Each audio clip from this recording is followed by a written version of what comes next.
ሰላም ጤና ይስጥልን ውድ አድማጭ ተመልካቾቼ እንዴት ናችሁ? ሰላማችሁ ብዝት ይበል። ሁሌም እንደምለው ለሀገራችን ሰላም ፍቅር ተመኘው። ዛሬ የመጣሁባቸው ጉዳዮች አሉ። ሁለት ጉዳዮች ነው ወደ እናንተ ማመጣው። ከዚህ በፊት እንግዲህ ሰምታችሁ ይሆናል። አንዲት ሰላም የምትባል የ21 ዓመት ወጣት በማን ነው የሆነ ሚዲያ ላይ ቀርባ አስተያየት ትሰጥ ነበር። እግረኛውም ላይ ቀርባለች፣ አስተያየት ሰጥታለች። ስለሷ ዛሬ ትንሽ ማለት ፈለኩኝ እና የዛሬ ጉዳይ እንግዲህ የመጨረሻው ቪዲዮ ይሆናል። የእሷ የመጨረሻ ቪዲዮ ማለት ነው ጉዳይ ግን ከዛ በፊት ግን ያለችውን ቀንጨብ እያደረግን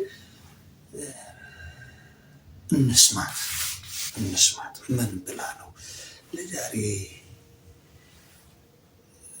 ጉዳዩን ያቀረበችው? ምን ብላ ነው? እንስማት።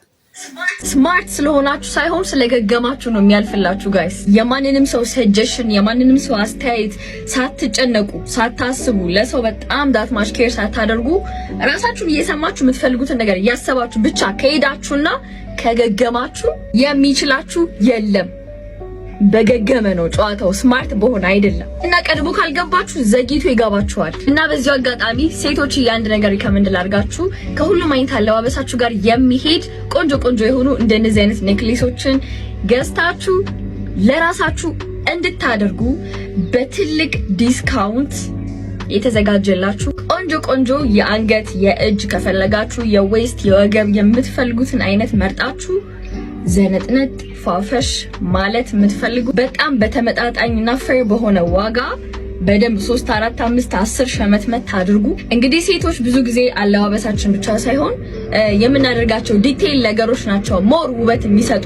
ወንዶችዬም ደግሞ ፍቅረኛ ካላችሁ ለእናቶቻችሁ፣ ለእህቶቻችሁ፣ ለምታውቋቸው ሰዎች እንደ ጊፍት መግዛት የምትችሉት በጣም ቀለል ያለ በጣም በተመጣጣኝ ዋጋ ማግኘት የምችለው ነው። እና እኔ ኦሬዲ ኦርደር አድርጌያለሁ፣ እኔ ኦሬዲ አዝዣለሁ እና ሲመጣ ኦርደር ያደረኳቸውን አሳያችኋለሁ። በጣም ነው የሚያማምሩት። ኦሬዲ በፎቶ አይቻችኋለሁ። አሁን እንደተቀበልኩኝ አድርጌ አሳያችኋለሁ። እና ማዘዝ የምትፈልጉ ኦርደር ማድረግ የምትፈልጉ ሰዎች ከታች ከስራ አስቀምጬላችኋለሁ። ዩዘር ኔሟን እዘዟት። በጣም ቢዚ ናት። የኔ ራሱ ኦርደር ተደርጎ ገና ዛሬ ነው ነገ ነው የምቀበለው መሰለኝ። በጣም ጎበዝ ነች። ሊትራሊ ሺ ኢዝ ሶ አሜዚንግ ማለት ነው። እና በጣም ነው የተደነኩት በስራዎቿ። ለማዘዝ እና እሷን ለማግኘት ከፈለጋችሁ ካፕሽን ላይ ከታች አስቀምጬላችኋለሁ። ሁላችሁም ገብታችሁ አውሯት፣ ኦርደር አድርጓት። 1 5 10 ሸመት አድርጉ። በጣም ነው የሚያምሩት። እሺ እንግዲህ ስትጀምር የሰማችሁት ነገር አለ። ስትጀምር ምንድነው ያለችው? ገገማ ሁኑ ነው ያለችው። በመገገም ውስጥ ብዙ ነገር ይገኛል። ገባችሁ? ሰገጤ በመሆን አዶኒስን አይተነዋል። ሰግጡ አለ፣ እንደኔ ሰግጡ አለ። ያገኘውን ነገር አይተናል። ሌላ አንድ ድራማ ነበረ። ቤት ውስጥ እንባ የተራጩ የሚያዩት ፊልም ነበረ። የእውነት ሰግጠዋል፣ ሄደዋል። ማርቆስና ማህሌት። አሁንም እቺ ደግሞ ገገማውን ስማርት መሆን አያስፈልግም አለች። ግን እኮ ጌጣጌጡን እኮ ማድረግ ውብ መሆኑ መገኘት እኮ መገገም አይመስለኝም። ታዲያ ገግሙና ጌጣጌጥ አርጉ አይጋጭም? ከገገምክ ገግም ነው። እኛ ድሮ የምናውቀው ነገር ነበር። ግን እስካሁን ድረስ እንዴ ይባላል እኮ የአራዳ ልጅ ምንም ቢሆን ምንም ወድቆ አይወድቅም ይባላል። የገገመ ግን የሰገጠ ግን ወድቆ መነሻ የለው።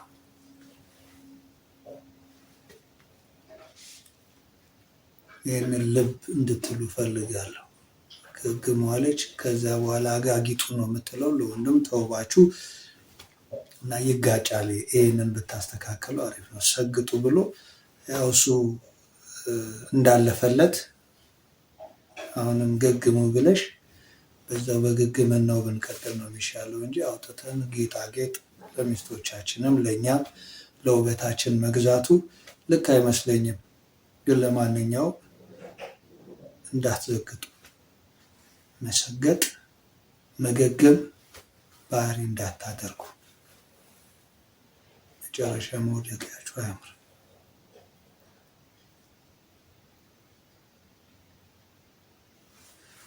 እንቀጥል። ሌላ ምን ተባለ? ጊዜ ማወራቸው ነገሮች ለብዙ ሰው ለምን አይገባውም ካልሽኝ ማለት ነው። በስነ ስርዓት ምግብ የማይበላ ሰው የምግብ ጥያቄው ያልተቀረፈለት ሰው ማወራው ነገር አይገባውም። ሆዱ ላይ ያለ ሰው አይገባውም ማወራው ነገር። መጠለያ ጤንነት ኬዝ ላይ ያለ ሰው ማወራው ነገር የሚገባው እዛ ኬዝ ላይ ሆኖ ያሉ ጥቂት ሰው ነው የሚገባው። ትንሽ ከማወራቸው ነገሮች ጋር ፍሎ እያደረገ አታውራ። አያችሁ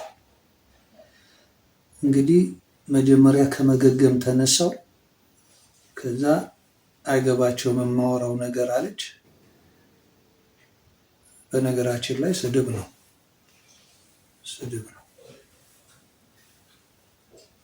የምታወራው ቋንቋ አንድ አይነት ቋንቋ ከሆነ ሰዎች አንደርስታንድ አድርገዋታል፣ ሰምተዋታል። ግን እሷ ያስተላለፈችው መንገዱ ልክ አይደለም። ልክ አለመሆኗን ደግሞ መናገር አይደለም። በመናገር ያልሽው አልገባንም በማለት ሳይሆን ዝም በማለት ማለፍ ይቻላል። ሌላም ስለማሳያችሁ ማለት ነው። ገግሙ ገገማውኑ ነው። በቃ እንደሰግጡ ማለት ነው። ከዛ የአርጉ ደግሞ እሷ ነች ያልገባት ማለት ነው። እንቀጥል። ስለዚህ ይጋጫል። እንዳይጋጭ ማድረግን ያለባት የዚች ልጅን መጨረሻ ለማሳየት ስለፈለኩኝ ነው። ከዛ ምን ሆነች? ረክና ለመረዳት እየሞከርክ ካልሆነ በስተቀር ያው ከማወራቸው ነገሮች ጋር ፍሎ እያደረግክ እና ለመረዳት እየሞከርክ ካልሆነ በስተቀር ያው ኢንተርቪውን አቋርጠዋል። ኦኬ እሺ፣ ጥያቄ ልጠይቅ። እንደዛ ከሆነ አንተ ከመለስክልኝ ልጠይቅ። እሺ ፈጣሪ ሰማይ እንዳለ ነው ብዙ ጊዜ የሚነገረን። ሁሉም ቦታ እንዳለ ይነገረናል። ግን ሰማይ ማን ያለው እንደዛ? አባታችን ስሙ ታውቃለች ማለት ነው። ፈጣሪ ሁሉም ቦታ እንዳለ ታውቃለች። ጥያቄውን ለነዚህ አይገባቸውም ሊመልሱልኝ አይችሉም ለሚሉ ሰዎች ለመጠየቅ ሃይማኖታቸው ቢሆንም ሁሉንም ያውቃሉ ብሎ መገመት ከባድ ነው። ጋዜጠኞችም ናቸው። ስለዚህ ይህንን ነገር በትክክል ሃይማኖታዊ መማር ከሌለ ካልተማሩ ሊመልሱት አይችሉም። አባቶች የሚጠየቁትን ጥያቄ ይሆናል ለነዚህ ያመጣቸው። ግን ታውቀዋለች እሷ። እግዚአብሔር በሰማይ ነው የሚኖረው። በእርግጥ አለች በሁሉም ቦታ ይኖራል። ግን እንስማው። ግን ሰማይ ማን ያለው እንደዛ? አባታችን በሰማያት የምትኖር እንላለን። እሺ እሱ ማለት ሰማይ ብቻ ማለት ነው? እንድታስረዳኝ እኔ አሁን አልገባኝም፣ አልተረዳሁትም። ሶ ኩዌሽን አደረኩ። ሶ መጠየቅ ፈልግ ጓደኛዬ ነክ እና ፈጣሪ ሁሉም ቦታ አለ ተብሏል ምናምን፣ ነገር ግን ለምንድን ነው አባታችን በሰማያት የምትኖር የምንለው ብዬ አንተን ጠየቅኩ። ሶዋት ጥያቄ ጠየቅኩኝ። አውቀዋለች እንደነገርኳችሁ መጀመሪያ በሁሉም ቦታ እንዳለ ይነገራል። ግን በሰማይ ነው ያለው። ከዛ እሱ በሰማይ ብቻ ነው ወይ? አዎ መረጃ አለኝ። መረጃው ምንድነው? አባታችን ላይ በሰማይ የምትኖር የሚለው መረጃ። ይህንን እንድታብራራልኝ እፈልጋለሁ። እስኪ አብራራልኝ አለችው። ለማብራራት ያው ብዙ እንደዚህ ነው ማለት አልቻለም። ግን እሷ ልጠይቀው የፈለገችው እርግጠኛ ነኝ እንደው ሳታውቀው ቀርታ ሳይሆን እሱን ለመፈተን ምን ለማለት ነው በቃ ለማጭበርበር የፈለገችው ጥያቄ ነው።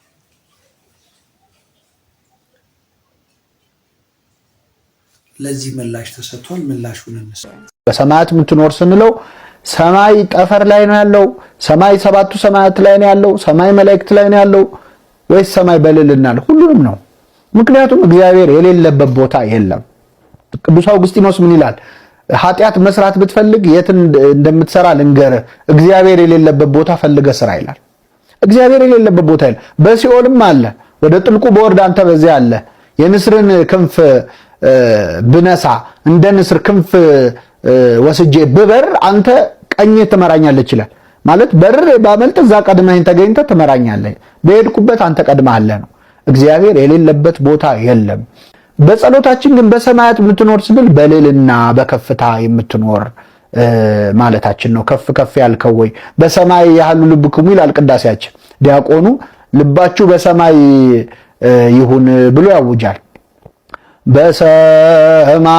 በሰማይ ያሉ ልብክሙ ሲል አልሰማችሁም? ቅዳሴ ላይ ልባችሁ በሰማይ ይሁን እወ ያሉ በሰማይ ልብነ። አዎ ልባችን በሰማይ ይሁን። በእንተ ስምከ አጽናነ፣ በስምህ አጽናን፣ ወረሰነ ድለዋን የተገባንም አድርገን ይላል። በሰማይ ያሉ ልብክሙ ማለት ምድራዊ ነገሩን ብቻ አታስቡ። እስቲ በሰማይ ይሁን ልባችሁ። አንዳንዴ የነፍሱን አንዳንዴ የዘላለሙን አስቡ። ሁሌ ምድር ላይ እንደ ምድር አራዊት መርመስመስ ምንድነው? እስቲ የሰማዩንም ነገር አስቡ ነው ጠለቅ አድርገን ስናየውና በሰማያት የምትኖር አባታችን ወይ ስንል ለጊዜው ከምድራዊ ሐሳብ ውጪ ሆነን ወደ ላይኛው አባታችን ወደ ሰማያዊው ነገር እንግዲህ በሰማይ የምትኖር አባታችን ወይ ብለህ ስለ ምድር ብቻ ለምትጠይቀዋል ስለ ሰማይ መጠየቅ አለብህ። እሱ ሰማያዊ አባት ነው። ምድር አባትህን ጫማ፣ ልብስ፣ ምግብ ስትጠይቅ ኖረሃል። የሰማይ አባትህንም ስታገኘው እሱን ብቻ ነው የምትጠይቀው አይደለም። የሰማይ አባት ከሆነ ሰማያዊ ልመና ይፈልጋል ማለት ነው። ስለዚህ ጸሎቱ ልቡናችንን ወደ ላይ የሚያደርግ ጸሎት ነው ማለት ነው። ቃልዮት ያሰማል። አሁን ወደ ዋናው ጉዳይ ልምጣ። ገግም ከዛ በኋላ የተባለውንም ሰምታችኋል። ከዛ ቀጥሎም ደግሞ የተጠየቀውን ጥያቄ ሰምታችኋል። እያደገ ገግም ያልፍላል። ከዛ አድማጭ ተመልካች ተሰደበ። ከዛ በሰማይ የሚኖረው አባታችን በሰማይ ብቻ ነው ወይ የሚኖረው ብላ ጥያቄ ጠየቀች። መጨረሻው ምንድን ነው? ሰግጠው ያለፈላቸው አሉ። አሉ። አሁን አንቺ ያንን ተቀብለሽ ደግሞ ገግሟል። ገግሞ ደግሞ የሚወድቃል እንዳንቺ ማለት ነው። ይህንን እንስማ። አሁን በቅርብ የተለቀቀ ነው። ልጅ ከበላ ከጠጣ በቂው ነው ለምትሉ ወላጆች ማለት ነው በጣም ደባሪ ናችሁ። በጣም ደባሪ ናችሁ። ግሬን ለማታብሉን እኮ ማለት እናንተ ባታበሉ ሌላ የሚያበላ ሰው አለ። ኢትስ ኦኬ። ልጅን የሚያሳድገው እግዚአብሔር ነው። አቡ ወላጆች እደጉ፣ ፕሊዝ እደጉ። በጣም ሕፃን ናችሁ። በጣም አላደጋችሁ። እንዴት ልጅን ማሳደግ እንዳለባችሁ አታውቁም ማለት ስላበላችሁ ስላጠጣችሁ በጣም ቢግ ዲል ይመስላችኋል። በጣም እና ኢትስ ኦኬ ቆሎ ይብላ ችግር የለም ግን ፍቅርን አስተምራችኋል። እናንተ ጥላቻችሁን፣ ዛቻችሁን፣ እንዴታችሁ ልጆቻችሁ ላይ እየተወጣችሁ ግን እኛ ካደግን በኋላ ስለ ራሳችን የሚሰማ ስሜት እየተመታ እንዲሆን ያደረጋችሁት እናንተ ናችሁ። ኦኬ እና እኔ ታዳጊ ወላጆች ብያችኋል። ልጆች እያለን ባሳለፍናቸው ነገሮች ካደግን በኋላ እንዴት ስቃያችንን እንደምንበላኝ ነን የምናውቀውና ከበላ ከጠጣ በቂ ነው ምናምን አትወልዱ ውስጥ ቆይ ማለት መውለድ እኮ ግዴታ አይደለም። እዚህ ጋር አፕሪሼት ላለማድረግ እኮ አይደለም፣ ግን እናንተ ባታሳድጉ ማለት ነው። ሰንበዴልስ ያሳድጋል። መንገድ ላይ ተጥላ የተገኘች ልጅ አድጋ ምናምን የሆነ ሰው አሳድጓት ዛሬ ላይ የሆነ ቦታ የደረሰቻለች እና ማለት በእናንተ በኩል ስንመጣ ማለት ነው ይህን ያህል ባሪያችሁ ይህን ያህል የሆነ ነገር ማድረግ የለባችሁ። ኃላፊነት ሰጥቷችኋል። ልጅ የሚያሳድገው እግዚአብሔር ነው እና ኃላፊነት በጣም በጣም በጣም ገና ናችሁ። እጅግ በጣም ቤተሰብ ገንዘብ ስላላቸው በደንብ ስለበላን ስለጠጣን እኛ ከምር ፍቅር ይሰማናል፣ የመወደድ ስሜት ይሰማናል፣ ኮንፊደንት የመሆን ስሜት ይሰማናል ማለት አይደለም። በጣም ብዙ ማናቃቸውን ስሜቶች እያስተናገድን የመጣ ነው። እናንተ ወላጆች እኛን ባሳደጋችሁበት መንገድ ነው እና ባካችሁ ይህንን ጀኔሬሽን የሚያድጉ ልጆችን አትበርዟቸው። ፍቅርን መስጠትን፣ ፍቅር ማስተማርን ማለት እናንተ አሁን ላይ እንዲኖረኝ ይፈልጋሉ ብላችሁ የምታስቡትን ነገር እናንተ ሂል አድርጋችሁ ሂልድ የሆኑ ልጆችን ውለዱ። ካልሆነ ወይ አትውለዱ፣ በቃ አትውለዱ፣ ይቅርባችሁ። እና እባካችሁ በሽታችሁን ለግላችሁ ያዙት፣ እኛ ላይ አጠምጥሙብን። እኛ ጤንነት ነው የምንፈልገው፣ እኛ ሰላም ነው። ጎበዝ የመጨረሻ የእሷ የመጨረሻ ቪዲዮ የሰራሁት ማለት ነው። እኛ ወላጆች ደግሞ ጤናው ካለን እንወልዳለን።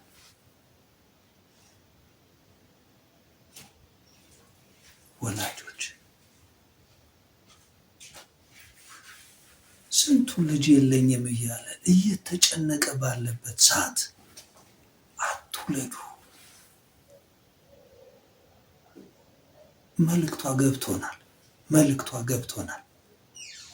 እሷ ያደገችበት እሷ ያሳለፈችው ነገር በጣም ጸጽቷት ሊሆን ይችላል። ወላጆች አትበላ። ስንት ወላጅ አለ በመከራ በችግር በትግል ልጁን ያሳደገ። አናውቅም እንደ ልጁ ሳይወልዱ ቀርተው ግራ ግብት ብሏቸው ቀባሪ እናጣለን። ጎበዝ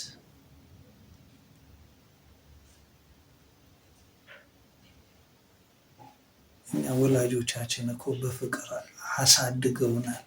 ወልደው ተንከባክበው አልቅሰው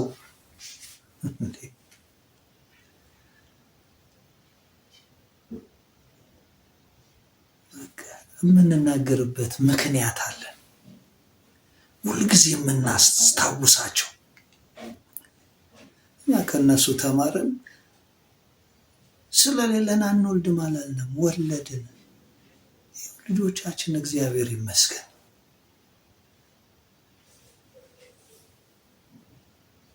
ክፉ ቃል ሳንናገራቸው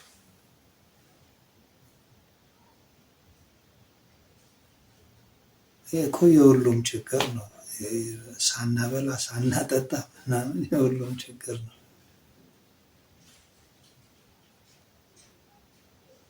ግን ፍቅር ትሰጣለህ፣ በፍቅር እንዲያድጉ ታደርጋለህ። ከዚህ ሌላ ምን ይደረጋል? ወላጆች አትውለዱ እንዴ! ምን ሆነሻል? ነገሩሽ እኮ አስተዳደግሽን ነግረውሻል። ስለዚህ መተሽ ያላደግሽበትን ያልኖርሽበትን ያልተቀበልሽውን ፍቅር ለሌላው አታጋቢ።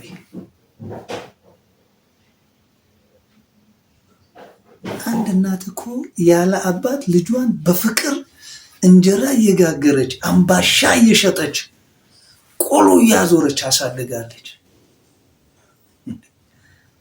እሷን ሴት ልጥያት ነው።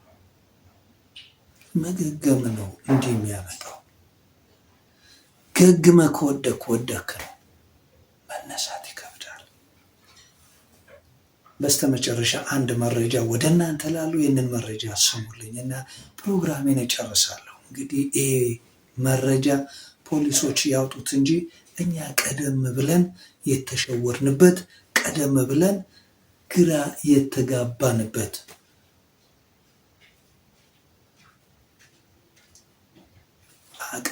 አቅምሰው የሸኙን ያለቀስንበት ነው። ወደፊት እኔ የእያንዳንዱን አካውንት ነምበርና ስም በዝርዝር አወጣዋለሁ። ለአሁኑ ግን ፖሊስ የሰጠውን መረጃ ወደ እናንተ ላለው ሁሌ እንደምለው ለሀገራችን ሰላም፣ ፍቅርን እግዚአብሔር አምላክ ያድላል። ይመቻችሁ። ፌዴራል ፖሊስ በኦንላይን አማካኝነት በርካታ ሰው ሲያጭበረብሩ ነበር ያላቸውን 4 ድርጅቶች በቁጥጥር ስር አውሏል አለ።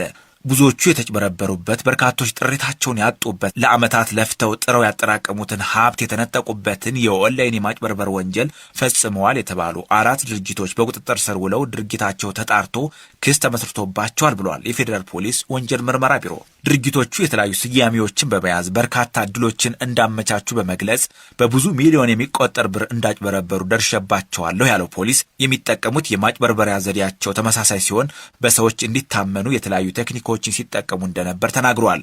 በፌዴራል ፖሊስ ወንጀል ምርመራ ቢሮ የፋይናንስና ንግድ ነክ ወንጀል መርማሪ የሆኑት ኢንስፔክተር ይሁኔ አበባው አንድ አይነት ነው ሲስተማቸው የሚጠቀሙት። ኦንላይን በሚል ኦንላይን ማርኬት በቀላሉ ሰው በትርፍ ሰዓቱ ተጨማሪ ስራ መስራት ይችላል በሚል ሰውን በደካማ ጎኑ እየገቡ እንዴት ገንዘብ በቀላሉ ሜክ ማድረግ እንደሚችል ትሬን እያደረጉ በተለያዩ ሶሻል ሚዲያዎች ተጠቅም ሰዎችን በቀላሉ እንዲገቡ በማድረግ ከዚህ ቀደሙ በተለየ መንገድ አንድ ሰው ለምሳሌ 100,000 ብር ኢንቨስት ቢያደርግ ወደዚያ ተቋም 200,000 ብር ተደርጎ እንደሚመለስለት በመግለጽ ከዚህ ቀን እስከዚህ ቀን በሚል በመገደብ ሰዎች ያላቸውን ገንዘብ አንጡራ ሀብታቸውን ወደ እነሱ ኢንቨስት እንዲያደርጉ ከተደረገ በኋላ መጨረሻ ላይ በተለመደው መንገድ ካሻውት ማድረግ ሲፈልግ ተበዳይ ወይም ደግሞ አባል ሆኖ የተመዘገቡ ሰዎች ሲስተሙ እምቢ ያለ በሚል ምክንያት ሊንኩ ሊዘጋ ችሏል። ስለዚህ በዚህ አማካኝነት በጣም በርካታ ማህበረሰብ ቅሬታውን ይዞ እዚህኛ ቢሮ መጥቶ ምርመራውን አጣርተን በተገቢ ሁኔታ ለአቃቤ ሕግ ያስተላልፍንበት ሁኔታ አለ። እነዚህ ድርጅቶችን ሲያንቀሳቅሱና በባለቤትነት ሲመሩ የነበሩ ናቸው የተባሉ ብዛታቸው 24 የሚሆኑ ተጠርጣሪዎች ተይዘው ማረሚያ ቤት ሆነው ጉዳያቸውን እየተከታተሉ ነው ያለው ፖሊስ ከ24ቱ ተጠርጣሪዎች 4ቱ የውጭ ሀገር ዜግነት ያላቸው ናቸው ብለዋል። ኢንስፔክተር ታደለ ውበቱ በፌዴራል ፖሊስ ወንጀል ምርመራ ቢሮ የፋይናንስና ንግድ ነክ ወንጀል ምርመራ የፋይናንስ ወንጀሎች ዋና ክፍል ኃላፊ ናቸው። ኤምኤንጂ የሚባል አርቲኤፍ የሚባል ኤችዜድ የሚባልና ሸን የሚባል እስካሁን ድረስ ያው 24 ተጠርጣሪዎች ተይዘው ኦልሬዲ ምርመራ ተጣርቶ ሁሉም ክስ ተመስርቶባቸው ወደ ማረሚያ ቤት እንዲወርዱ ተደርገዋል። ያው ከነዚህ ውስጥ የውጭ ሀገር ዜጎችም አሉበት 4 አሉ። አብዛኛው ይህን ሀሳብ የሚያመጡት የውጭ ሀገር ዜጎች ናቸው።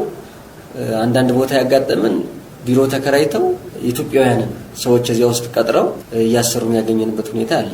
ስለዚህ 24 ተጠርጣሪዎች ምርመራው ተጣርቶ አቃቤ ክስ መስርቶ ዋስትና ተከልክለው ማረሚያ ቤት የሚገኙበት ሁኔታ አለ። አጭበርባሪዎች በተለያየ ቦታ ቢሮ ከፍተው ሰራተኛ ቀጥረው በህጋዊ ፍቃድ ሽፋን በርካታ ብሮችን እያጭበረበሩ ገንዘብ ሲያካብቱ ነበር ያለው ፖሊስ አንዱ ድርጅት ብቻ በአንድ የባንክ ሂሳብ ቁጥሩ ከ1.2 ቢሊዮን ብር በላይ ሲያንቀሳቅስ ነበር ብሏል። ከዚህ ኤምኤንጂ ከተመሰረተ በኋላ እዚህ ሀገር ውስጥ ያለው ማለት በአንድ አመት ቆይታ ውስጥ ከ1.2 ቢሊዮን ብር በላይ በንግድ ባንክ በአንድ አካውንቱ ላይ ትራንዛክት አድርጎ ውስጥ አንድ አመት ጊዜ ውስጥ ማለት ነው። የማጭበርበር ዘዴው ውስብስብ እንደሆነ የሚጠቅሱት መርማሪ ፖሊሶቹ የዩኒቨርሲቲ አስተማሪዎች፣ የባንክ ሰራተኞችና ተማሪዎች ጭምር በአጭበርባሪዎች መረብ ከተጠለፉት ውስጥ እንደሚገኙበት አንስተዋል።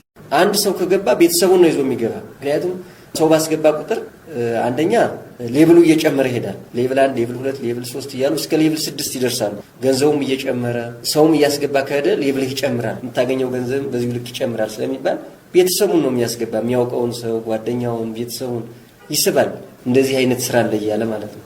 ስለዚህ አሁን ደግሞ ህብረተሰቡ ካለው የስራ አጥነት የተነሳ ያለውን ቅሪት በአብዛኛው ተማሪዎች፣ የዩኒቨርሲቲ መምህራኖች፣ የባንክ ሰራተኞችም ገብተውበታል በዚህ ጉዳይ ላይ ማለት ነው። የተማረ ያልተማረ፣ ወንድ ሴት፣ ትልቅ ትንሽ የምትለው አይደለም። ሁሉም ሶሻል ኢንጂነሪንግ የሚጠቀም ማህበረሰብ ሁሉ የዚህ ተጠቂ እየሆነ ነው። አብዛኛው እንደውም ጥቆማውን ስለማያመጣው ካልሆነ በስተቀር በተለይ የተያዙ ተጠርጣሪዎች ሲነግሩን በስሬ 20,000 አለ 30,000 ኢንቫይት አድርጊያለሁ ይሉናል። ግን እነሱም ተበልተዋል። በ24 ቀን እኮ 400 ሚሊዮን ነው ወደ አንድ አካውንት የገባ። ይህ ማለት ምን ያህል ህዝብ እንደተበላ መገመት አያዳግትምና ከዚህ ደግሞ ህብረተሰቡ መጠንቀቅ አለበት። ብዙ ጊዜ በማህበራዊ መገናኛ ብዙሃን የምንሰማቸው ከቤቱ ናችሁ የምትሰሩት ስራ አለ፣ በዚህ ሊንክ ግቡና ተመዝገቡ የሚሉት ማስታወቂያዎች ትክክለኛ ስላልሆኑ በደንብ ማጣራትና ማወቅ አለባቸው ብሏል ፖሊስ። በዚህ የማጭበርበር ዘዴ ተታለው በርካቶች ቤታቸውን እየሸጡ መኪናቸውን እያስያዙ በሚሊዮን የሚቆጠር ንብረታቸውን እንዳጡ ፖሊስ በምርመራ ያጣርቻለሁ ብሏል።